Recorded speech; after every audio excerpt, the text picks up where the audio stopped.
It's Wednesday, December 28th here at the West End Gun Club.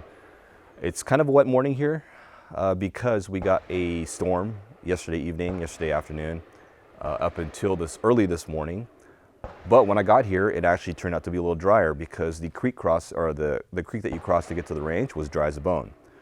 The ground is wet here. There's some muddy sections, but other than that, we didn't really get much rain out here to cause a problem. So I'm glad it's a little drier than I expected it to be.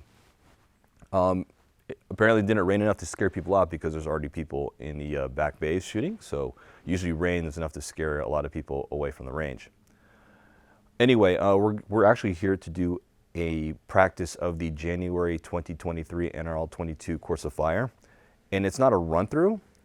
The reason why it's not a run through, it's because the January 2023 Course of Fire is actually the same Course of Fire as the April 2021 Course of Fire. So they basically took that Course of Fire and turned it to January 2023. So rather than re-record the same exact run-through that I already did about a year and a half ago, you can just go ahead and watch that run-through. And I'll go ahead and link that video in this video description and somewhere on the screen here. But we'll go ahead and just run a practice. I'm just going to set up the stages and then practice those just to get familiar with what they are. I'm not going to do my match director kind of layout and prep because it's going to rain. It's going to wash away all my markings on the ground when I paint the target points. So I'm just going to have to record them in my head, like where I'm going to place it. And come match day, we'll figure it all out. Anyway, it is windless this morning. There's like no wind, so it's a good time to test the Tikka. I did bring the Tikka. I'm going to try to throw some groups on paper while there's no wind to see how it goes with Ely Club. And then from there, we'll just drop into the practice of the January 2023/April 2021 Course of Fire.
The Tikka isn't really grouping very well with Ely Club, to be honest. I don't know if it's a parallax issue, but it seems like my groups are either wild or shifting different areas, and I've been kind of adjusting my eye accordingly, but I think I have it relative to zero, at least for elevation. We'll just play with it from here. We'll practice the stages with this gun, since I need to break it in anyway. But before we go to that, Matt, aka Womfat, if you've never seen his channel, Womfat, he's got some great content.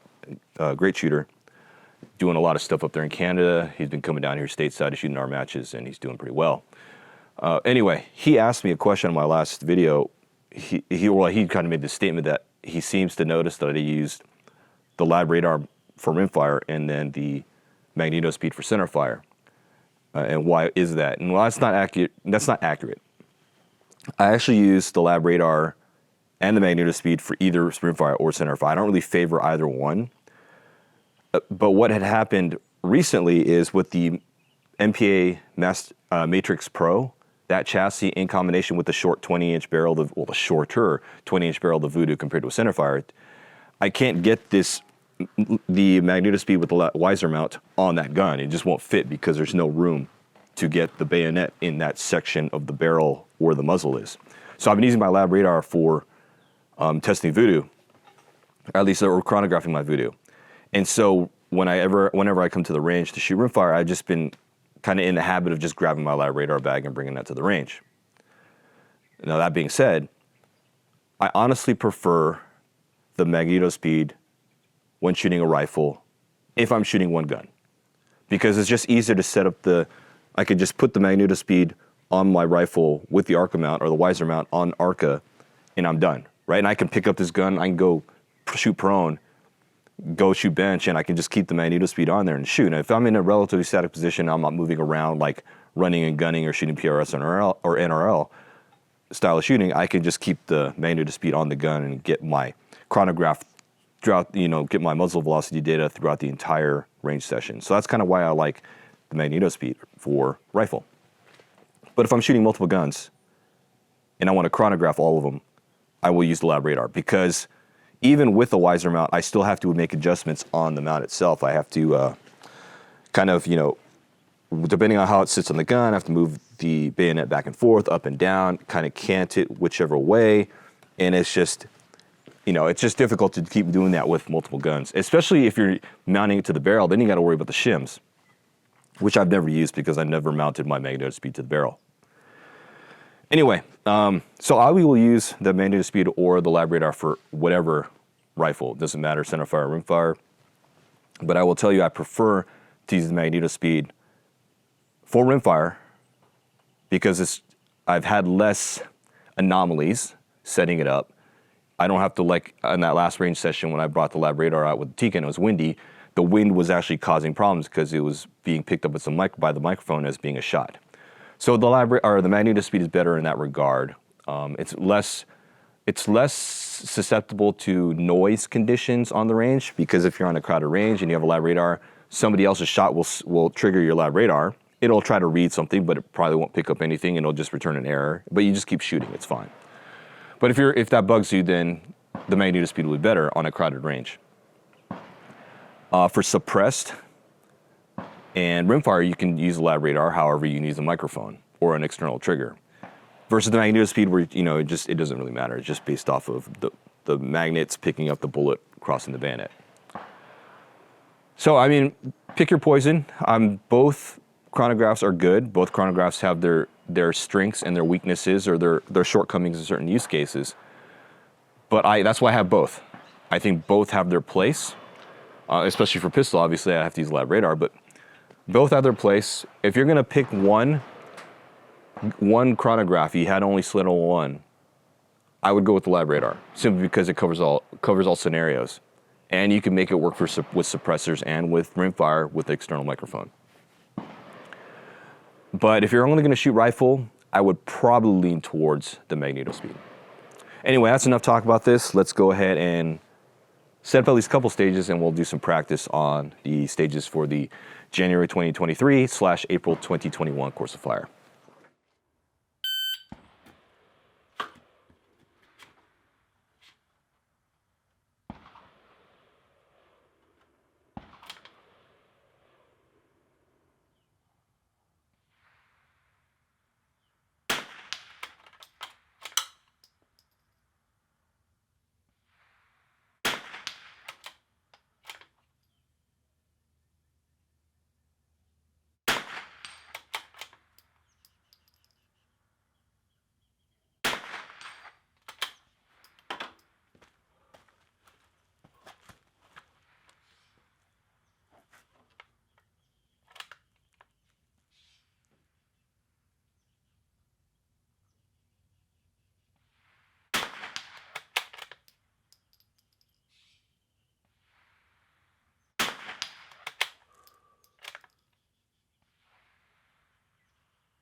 Safe.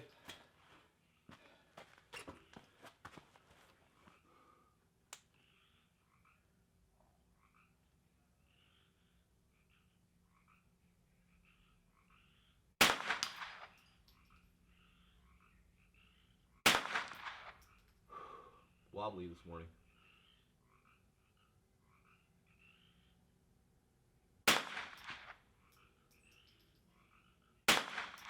Safe. Rounds impacting to the left.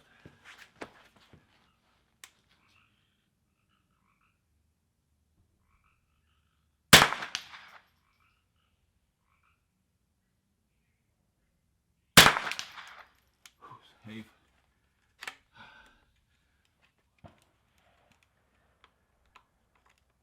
Very shaky this morning. Ugh.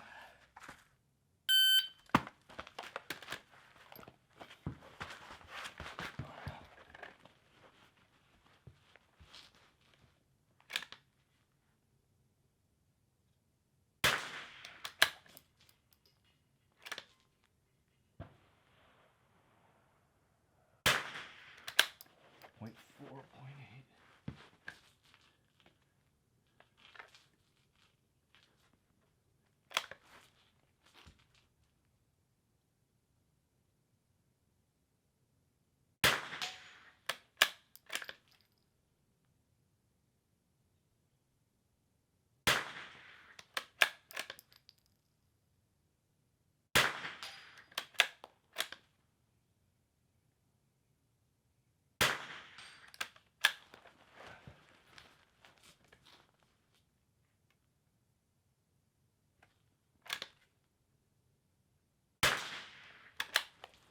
She did a mag change. Totally forgot it. Gotta do it again.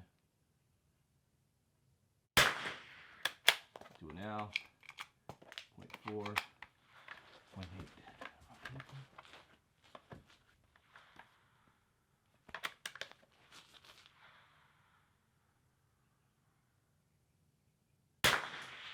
Barely nicked it. No more I'm hitting.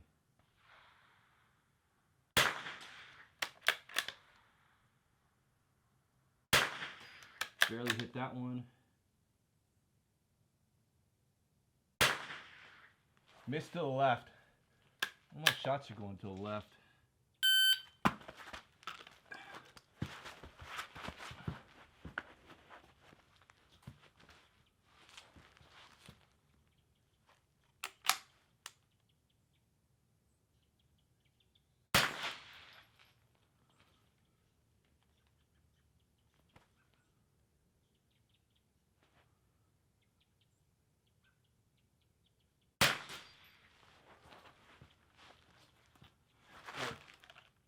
One link in the bipod. That cost me time.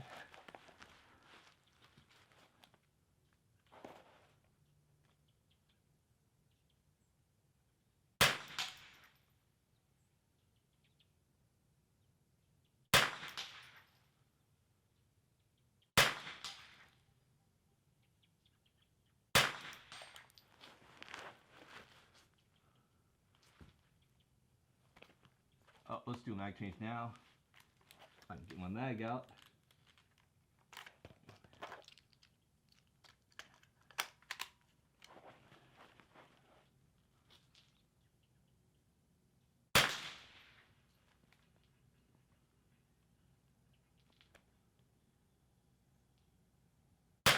Missed it.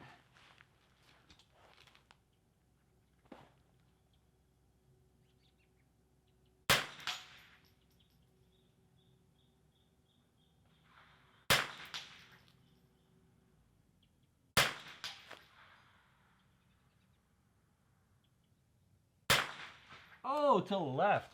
What the hell? Drop 2. Was that me? That's the gun. Let's shoot it again.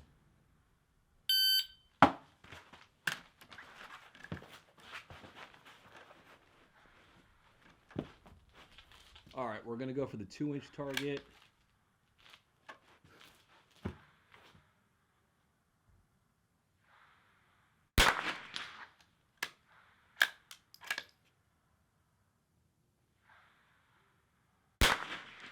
Missed to the right.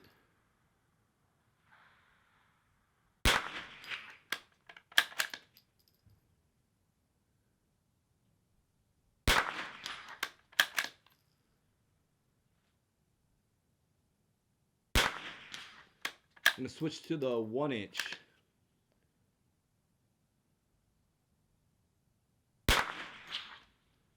Hit. Hit.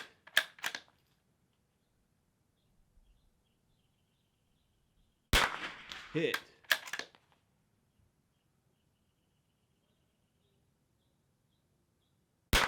Hit.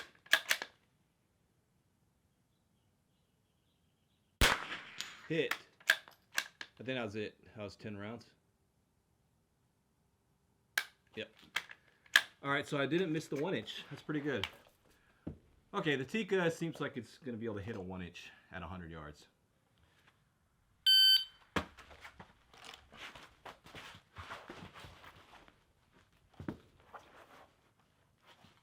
One inch.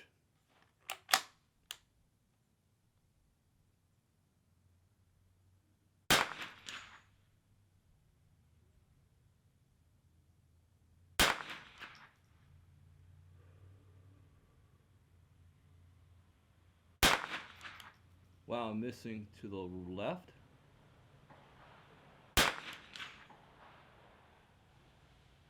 For some reason I need to hold right 3/10. Don't know if there's wind or not, but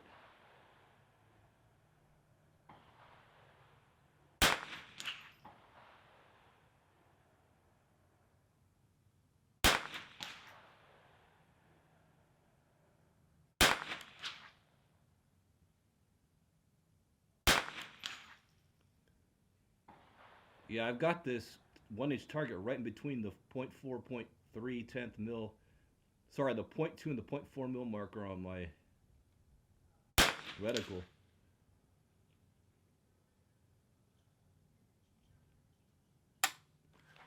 Well, oh, idiot. I actually had a 1/10 mil dialed on here. I had 2/10 dialed on this gun. Oh my god. No wonder. It was 2/10 left. Oh, good lord. No wonder I had to hold right. Hilarious.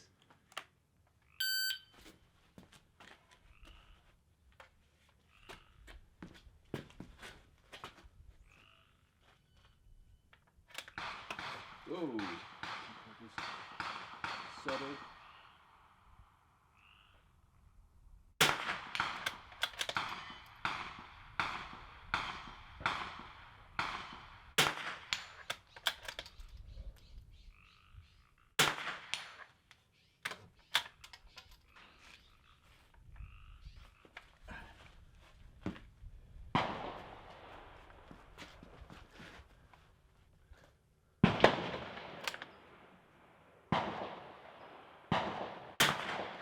Oh, missed that one. Uh-oh, misfeed. 2 more shots.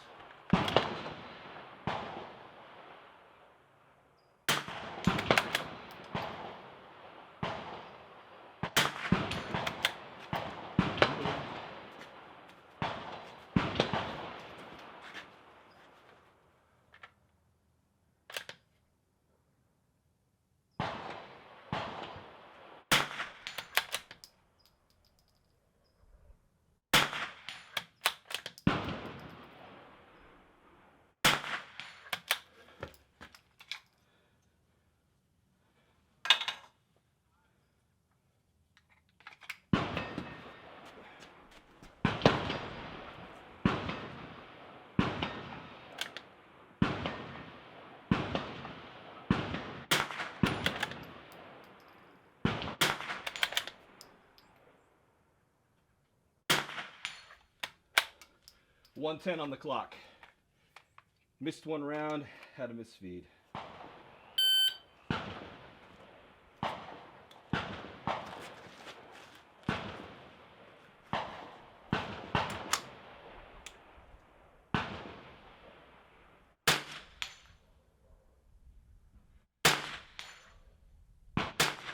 Safe.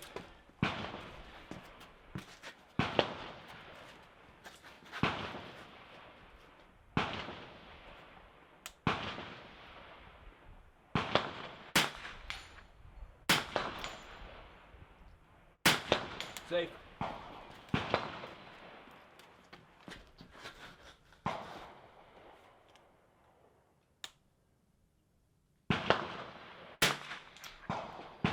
don't know if I hit that. I want to say not. Safe, mag change. Drop my bag.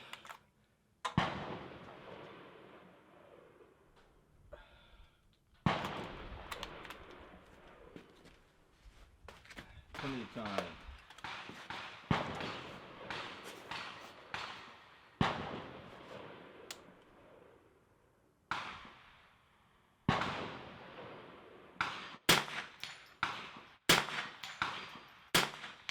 Safe. 82 on the clock. I think I missed one.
Oh, that's slippery.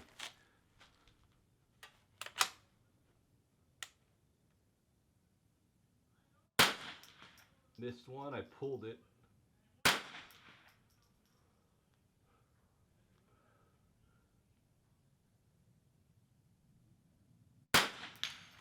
Safe. Dropped 2 rounds for some reason. Not sure why the gun's not feeling very stable.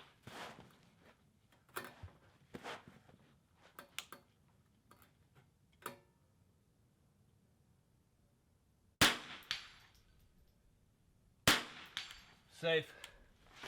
I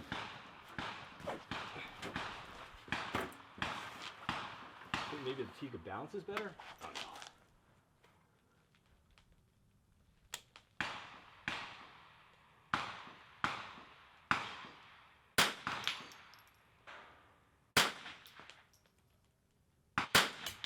Safe. Missing the right.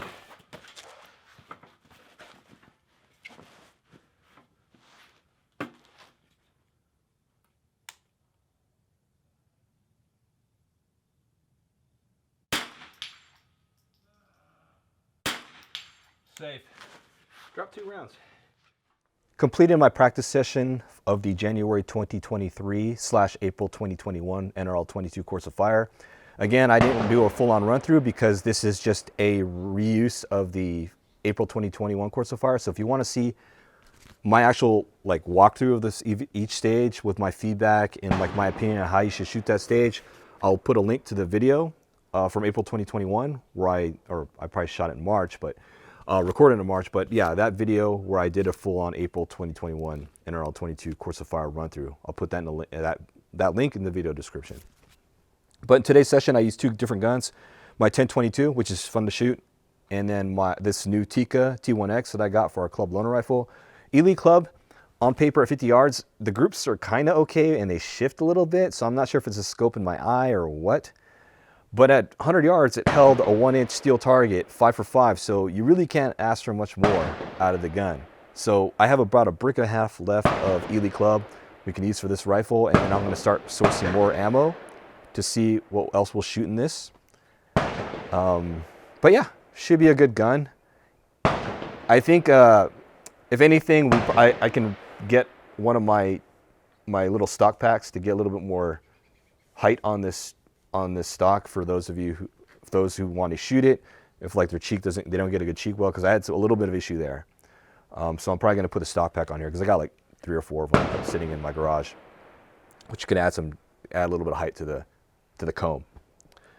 I had a weird issue earlier where I had windage dialed in the gun. I was wondering why I had to hold right. I actually had left the windage on there, so once I removed the windage, it was shooting fine. So I was holding exactly like what I needed, like what I had on the gun. I was holding over to counter it, and that's why I was off. Anyway, that's kind of it for this range session. I got to pull some targets, clean up, and we'll get out of here. But this is likely going to be my last range session for 2022. So if I don't see you in another vlog until then, have a great New Year. Happy New Year. Great New Year. Be safe so you can start off your 2023 on a good note. Anyway, thanks for watching. I'll see you in the next vlog. Take care.